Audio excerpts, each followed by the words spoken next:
Hey folks, what is up? This is Michael on third shift in the wee hours of the night with your daily trivia question once again, and welcome to a gorgeous weekend. Oh man, I just can't get over it. In the December, the temperatures that we're having outside. Before I came to work, I was riding my bike and it just felt so good outside. I was just outside a minute ago in the middle of the night, and it feels good now. It's just going to be a gorgeous weekend.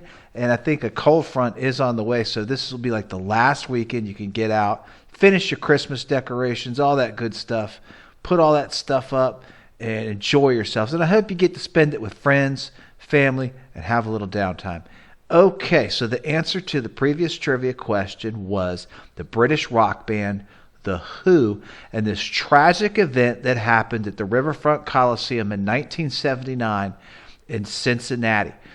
This was where a rush of concert goers outside the Coliseum rushed to the entry doors, and what resulted was the death of 11 people, unfortunately.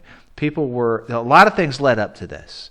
A lot of things led up to this tragic event. As in instances like this, there's always a combination of reasons. So people were originally told through a radio station that general admission ticket holders would be admitted at 3 o'clock in the afternoon. And this would be what was known at the time as festival seating. Festival seating in the 70s, early 80s was very popular. This was basically what we know today as like general admission and freestanding events. And concert promoters would often, at the last minute, as a publicity kind of a stunt, if you will, to get more people to come to the show, would at the last minute announce, okay, now it's festival seating. So this was the case, and this was announced at a radio station. A huge crowd started gathering by 5 o'clock. Now, on the inside of the venue, there were some issues with this. There were not enough what were known as ticket takers, and people like management suddenly kind of threw a plan together where they asked some of the concession people to assist with this because they saw that a large crowd was gathering. Well, there was labor regulations were cited as reasons why this group couldn't help that group and so forth. Meanwhile, the crowd outside is growing to over 8,000 people. This is just basically a recipe for disaster. Around 7 o'clock, there were reports that there was music being played inside the venue. The crowd panicked, if you will. They thought the concert had started. They were unsure. They wanted the best seats in the house under this festival seating general admission status.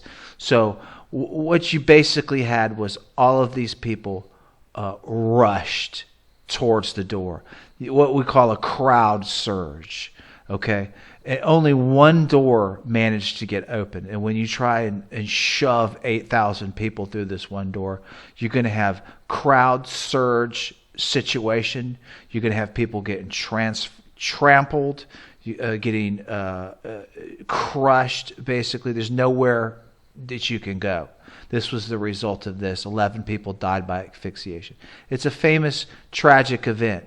It went down in history. It was just a big to do over it.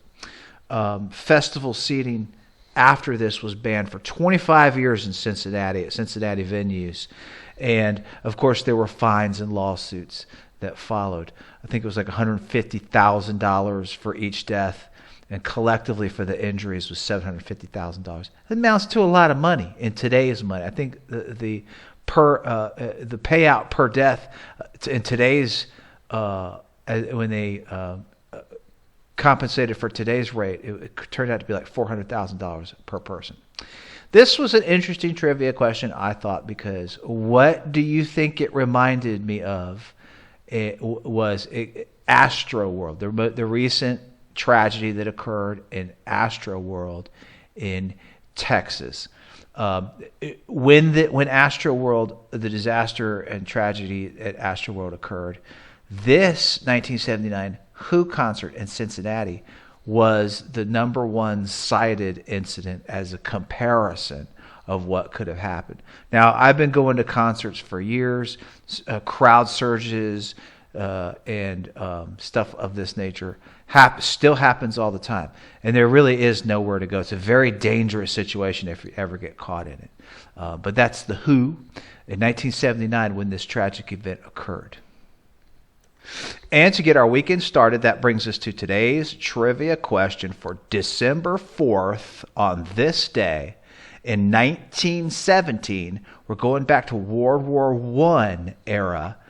In a report called The Repression of War Experience, that's a clue, a psychiatrist named W.H. Rivers analyzes the condition known as this, which was a term used to describe the physical damage done to soldiers on the front lines during exposure to heavy bombardment.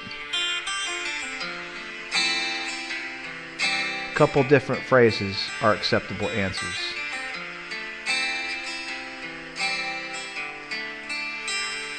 Have a good weekend, everybody. I'll see you next time. Peace out.